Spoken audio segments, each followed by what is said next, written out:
Your brain, most people think it's the boss, the command center that runs everything. But here's what nobody tells you. Most of what your brain does happens without you even knowing. It filters 11 million bits of sensory data every single second, and you're aware of maybe 50 of them. Your brain isn't a calculator sitting on top, issuing orders. It's a prediction machine, constantly guessing what happens next, and it gets it wrong just often enough to keep you alive. This is how your brain actually works.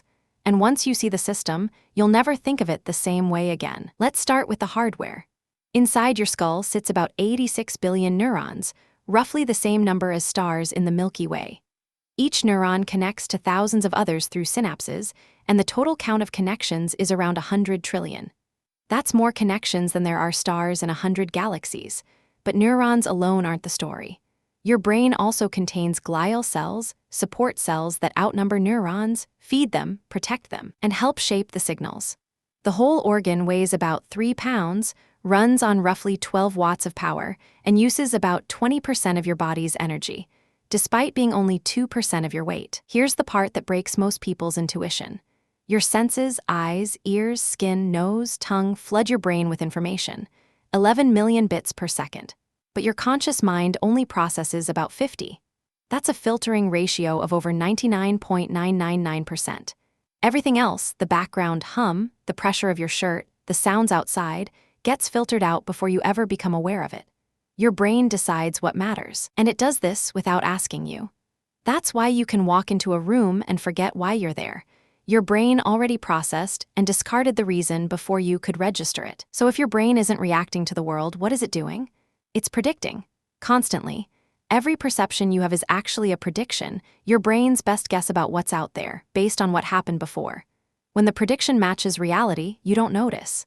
When it doesn't, a sudden noise, a face in a crowd, your brain fires a prediction error signal, and you pay attention.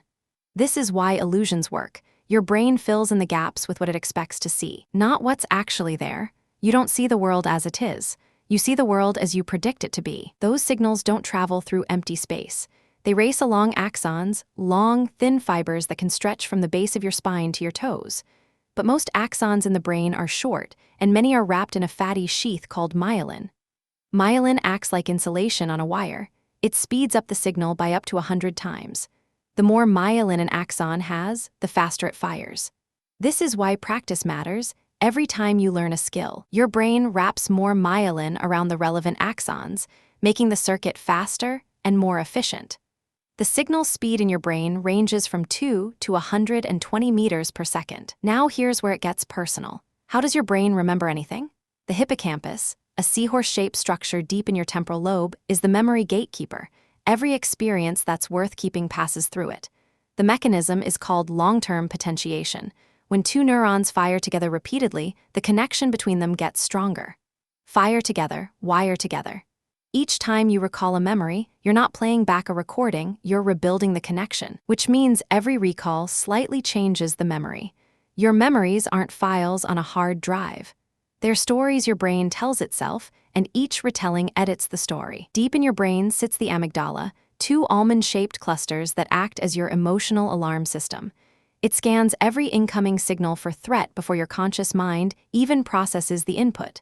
That's why you jump at a shadow before you realize it's just a coat on a chair. The amygdala doesn't wait for logic. It fires first, asks questions later. And here's the catch. It can't tell the difference between a real threat and a remembered one. That's why a song can trigger panic, or a smell can bring back a childhood afternoon. Your emotions aren't reactions to the world, they're reactions to your brain's predictions about the world. Here's something strange. When you're not focused on anything specific, daydreaming, staring out a window, letting your mind wander, your brain doesn't go idle. It activates a specific network called the default mode network. This network lights up when you think about yourself, about other people, about the past, or the future. It's the part of your brain that runs the stories. What if only, what will they think? And it turns out this network is where creativity, empathy, and self-awareness live.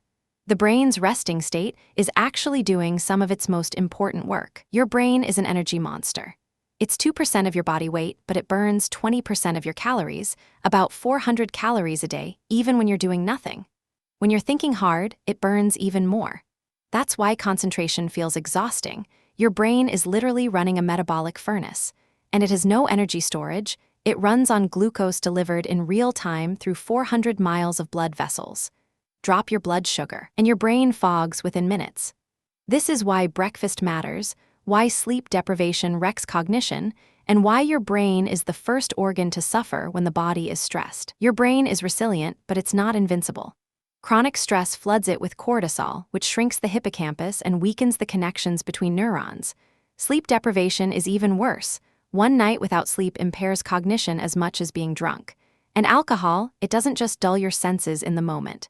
Heavy drinking physically shrinks the brain, particularly the prefrontal cortex, the part that handles judgment and self-control. The damage is slow, cumulative, and mostly invisible until it's significant. Your brain adapts to whatever you expose it to, for better or worse. So what actually strengthens your brain? The boring answer. Move your body, because exercise boosts BDNF, a brain-derived neurotrophic factor, which literally grows new neurons in the hippocampus. Sleep, because that's when your brain consolidates memories and clears metabolic waste through the glymphatic system. Learn something new, because novelty forces your brain to build new connections. And stay socially engaged, because conversation is one of the most complex things your brain does. It taxes attention, memory, empathy, and prediction all at once. No supplement, no app, no gadget beats a brain that moves, rests, learns, and connects. So here's the reframe. Your brain is not a command center. It's not a computer. It's a living, predicting, storytelling organ that constructs your experience of reality from incomplete data, and it does it so well you never notice. Every color you see, every word you understand, every memory you carry, those aren't recordings. They're constructions. Your brain is the most complex object in the known universe, and it's sitting right behind your eyes, running the whole show without you ever noticing. Protect it, move, sleep, learn, connect. The system takes care of you if you take care of it. If this changed how you think about your brain, share it with someone. And subscribe. The series is called How It Works, and there's still a lot of body to cover. Thanks for watching.